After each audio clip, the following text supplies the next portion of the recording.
Merci. Bonjour mesdames, bonjour messieurs. Je voudrais vous souhaiter la bienvenue dans cette salle du centre Mahatma Gandhi, ainsi que le ministre du Commerce vous l'a dit. L'objet de cette réunion est de vous rendre compte des engagements que nous avions pris la dernière fois, à savoir un examen de différentes revendications que vous avez formulées, ainsi que les propositions, donc les réponses à ces différentes préoccupations. Je voudrais, avant cela, vous rappeler le contexte dans lequel se déroule notre réunion. Comme je vous l'avais dit la dernière fois, l'objet de cette réunion n'est pas d'examiner uniquement les revendications des opérateurs économiques et de leur apporter des réponses. Il s'agit en fait d'un cadre beaucoup plus large. Nous devons examiner les préoccupations des consommateurs nigériens et leur apporter des réponses. Ces réponses, évidemment, sont en rapport avec vos activités quotidiennes. Cette année, comme vous le savez malheureusement, nous avons à faire face à plusieurs chocs. Le premier choc étant le fait que la campagne agricole a été déficitaire, avec un déficit estimé à 40%. Le deuxième choc, c'est que nous sommes toujours dans une situation d'insécurité qui empêche aux opérateurs économiques et aux populations de vaquer normalement à leur opération. Une situation où nous avons à faire face à des flux de réfugiés et de déplacés. À cela s'ajoute également le contexte international lié à la maladie du Covid-19. Tout récemment encore, sur le plan international, vous avez vu deux grands pays producteurs de céréales sont en guerre, notamment la Russie et l'Ukraine. Et avec ce conflit et ses implications sur le plan international, il y a des hausses qui sont annoncées, tant en ce qui concerne les produits agricoles que également en ce qui concerne les produits pétroliers et par conséquent le transport. À cela aussi s'ajoutent les engagements que notre pays a pris avec la communauté internationale, à savoir donc l'engagement de poursuivre les réformes dans le cadre de l'UMOA, de la CEDEAO, ainsi que dans le cadre de ce que nous avons convenu avec le Fonds monétaire international et les autres bailleurs de fonds. C'est donc dans ce contexte que nous devons gérer cette situation à la veille du mois béni de Carême, où évidemment les consommateurs s'attendent à ce que les prix ne montent pas ou qu'ils baissent considérablement. C'est donc un appel à tous pour que nous soyons solidaires dans la réponse aux préoccupations des consommateurs. Partant de cela, je reviens sur l'objet précis de notre réunion, à savoir donc les préoccupations que vous avez exprimées lors de notre dernière rencontre. J'avais noté 8 préoccupations majeures. La première, c'est que vous vous plaignez du fait que les marchandises à destination du Niger sont sur des bateaux en rade au port de Cotonou. La deuxième, vous vous plaignez des redevances sur les produits chimiques La troisième, les redevances sur les produits de l'élevage. La quatrième, les tracasseries sur les corridors routiers. Vous avez exprimé également une préoccupation par rapport au visa obligatoire des experts comptables sur les bilans.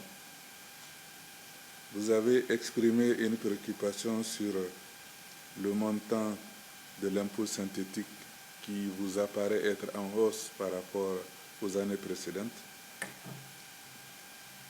Et vous avez exprimé une préoccupation sur la facture certifiée.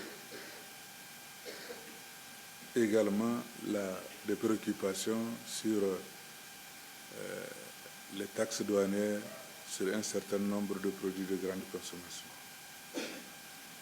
Donc, par rapport à ces préoccupations, en ce qui concerne la première préoccupation, à savoir donc les bateaux qui sont en rade, immédiatement après notre réunion, sur la base des instructions que j'ai données au ministre des Finances et au ministre des Transports, ils ont pris ce dossier en charge et en rapport avec les autorités du Bénin, ils ont accepté que les bateaux à destination du Niger qui transportent donc des produits de première nécessité soient à quai. Et je pense que c'est actuellement le cas. Ces bateaux sont à quai en train de décharger et certains même produits sont en train d'être conviés sur le Niger. Donc ce point-là est réglé. Par rapport au deuxième point, en ce qui concerne la redevance sur les produits chimiques, là également la question a été examinée avec le ministère en charge de l'environnement et le ministère en charge des mines. Et cette parafiscalité qui était de 10% a été ramenée à 3%, sauf pour les produits miniers, parce que en ce qui concerne les produits miniers, vraiment nous avons à faire face à des dégâts environnementaux qui coûtent cher et pour lesquels il faut continuer à protéger notre environnement. En ce qui concerne les produits de l'élevage, là également il y a une réduction significative de 50 à 90% selon les produits. Le ministre de l'élevage est là, ils vous donneront certainement des précisions sur les produits qui sont concernés. En ce qui concerne le contrôle routier, qui est un point de grande préoccupation pour vous, lié à la gestion globale même du transport, vous avez eu des rencontres avec le ministre des Transports. Il y a eu même des menaces de grève sur lesquelles il a entretenu des discussions avec les différents syndicats. Des accords ont été trouvés et nous verrons à ce que ces accords-là soient mis en œuvre. En ce qui concerne particulièrement les contrôles de police et de gendarmerie sur les routes, des instructions ont été données au ministre en charge de l'Intérieur et de la Sécurité pour que les contrôles soient réduits au maximum. Et je pense que vous allez le constater incessamment. Il y a une réduction drastique des contrôles qui fait que, par exemple, en quittant Niamey pour aller à Zander, vous n'aurez pas plus de 5 contrôles. En ce qui concerne le visa comptable, voilà une préoccupation justement dont je vous disais que par rapport aux engagements que nous avons pris avec la communauté. C'est une décision qui a été prise au niveau des pays de l'UMOA, qui travaillent dans un cadre harmonisé, pour lequel malheureusement le Niger est en retard. Cependant, compte tenu des préoccupations liées à la facture certifiée, nous avons dit que nous ne devons pas multiplier les problèmes. Donc, pour cette année, le visa des experts comptables va être suspendu. Bien entendu, pour ce qui concerne les impôts, Parce que pour ce qui concerne nous autres, les banquiers, c'est différent. La banque peut exiger de vous que votre bilan soit certifié par un expert comptable. Ça, nous n'avons rien à voir par rapport à cette question. En ce qui concerne l'impôt synthétique, pour lesquels on nous disait qu'il y avait des préoccupations, là également, suite aux investigations et aux vérifications faites par le ministre des Finances, il est apparu qu'il n'y a pas eu de relèvement de l'impôt synthétique. L'impôt synthétique qui concerne les chiffres d'affaires inférieurs à 100 millions de francs CFA n'a pas bougé dans son taux. Par contre, ce qui manquait, c'est qu'il y avait un comité paritaire en cas de contestation du calcul de l'impôt par les inspecteurs des impôts.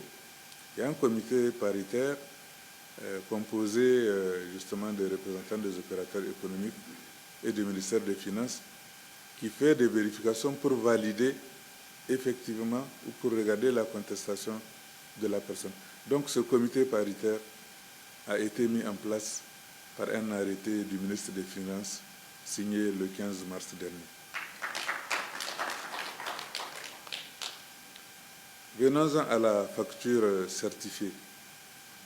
Par rapport à cette facture certifiée, il y a eu beaucoup de préoccupations, beaucoup de plaintes.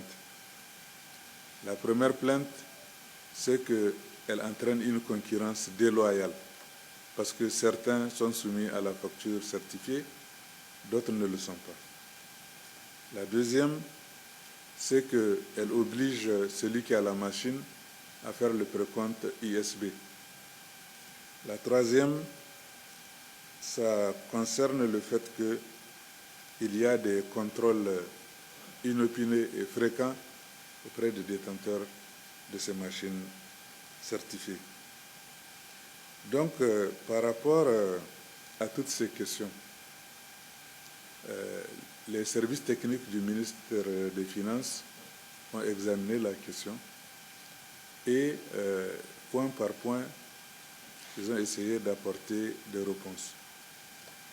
Premièrement, en ce qui concerne la concurrence déloyale, la facture certifiée va être progressivement élargie à presque tous les opérateurs. Notamment, il y a le fait que certaines personnes passent au corridor douanier sans facture certifiée et ils donnent tranquillement leur marchandise sans avoir l'obligation de facture certifiée. Désormais, ce ne sera plus le cas. Au contrôle douanier, tout le monde doit pouvoir respecter le principe de la facture certifiée. La douane y veillera. Ensuite, compte tenu de la baisse des coûts de cette machine certifiée, parce qu'au début, les gens se plaignaient du coût. Maintenant, on a élargi le nombre de distributeurs et les coûts ont baissé. De plus en plus, le ministère va insister pour que tout le monde s'y conforme, y compris les opérateurs économiques qui sont à l'intérieur du pays. En ce qui concerne le précompte ISB, c'est vrai, c'est une nouveauté. Le ministère des Finances est en train d'étudier une formule d'incitation en faveur des opérateurs économiques qui font le prélèvement à la source. Donc, quand ils auront arrêté les modalités de cette incitation, une communication sera faite en votre direction. Plus particulièrement en ce qui concerne les contrôles fréquents, les instructions ont été données au service des impôts, désormais, de ne contrôler que les cas avérés de soupçon de fraude. C'est-à-dire, il nous a été rapporté que tous les jours, si vous avez une machine qui fait les factures certifiées, vous avez la visite des agents des impôts qui viennent vous dire est-ce que vous avez affiché qu'il y a facture certifiée, Est-ce que vous facturez tous les produits? Est-ce qu'il y a ceci, etc. Et donc, vraiment, c'était devenu à la limite du harcèlement. Désormais, le harcèlement va s'orienter vers les gens qui n'ont pas la machine et qui devraient l'avoir. Évidemment, puisqu'ils ont les chiffres d'affaires, ils ont l'historique de vos chiffres d'affaires, ils peuvent voir à travers les déclarations que vous faites s'il y a une baisse anormale de votre chiffre d'affaires qui peut supposer un soupçon de fraude. Évidemment, ils viendront contrôler si vous n'êtes pas en train de frauder. Et là, bon, malheureusement, s'ils vous prennent en train de frauder, bon, nous ne pouvons rien faire. C'est la loi qui dit qu'il y a des amendes et ces amendes-là seront appliquées. Maintenant, en ce qui concerne les questions relatives au désarmement tarifaire, je vous l'ai dit, nous sommes dans un contexte où nous devons respecter les engagements que nous avons pris, notamment avec le Fonds monétaire international, de réduire le déficit budgétaire. Vous savez, nous sommes en cours d'année budgétaire. Donc, toutes les prévisions des recettes ont été faites, toutes les prévisions des dépenses ont été faites, et c'est les recettes prévues qui doivent faire face aux dépenses qui sont prévues. Et donc, toute réduction d'impôts se traduira par un accroissement du déficit fiscal, sur lequel nous avons pris l'engagement de le limiter à 6,5%. 6,5% du PIB, c'est beaucoup. Donc, nous allons essayer, dans la mesure du possible, de continuer encore du désarmement en essayant de voir dans la gestion courante, à travers les prochains collectifs, qu'est-ce que nous pouvons supprimer comme dépenses.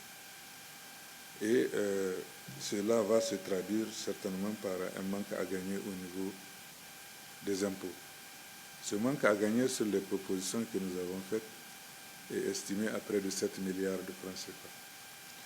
Donc voilà les propositions qui ont été retenues. En ce qui concerne le riz, vous savez que le riz est déjà désarmé puisque nous sommes à TVA 0. Donc il n'y a pas grand-chose à faire sur le riz. Par contre, en ce qui concerne l'huile, il y aura une baisse des droits de 25%. En ce qui concerne la farine, la baisse sera portée jusqu'à 35%. Et en ce qui concerne le sucre, 17%. Donc voilà les propositions de désarmement que nous avons faites. Voilà donc les réponses aux différentes préoccupations que vous avez formulées. Cela n'empêche que nous ouvrons le débat par rapport encore à d'autres préoccupations ou à d'autres suggestions, ainsi que les demandes de précision aux différents ministres qui sont là, qui sont tout à fait disposés à vous apporter l'éclairage nécessaire. Merci beaucoup.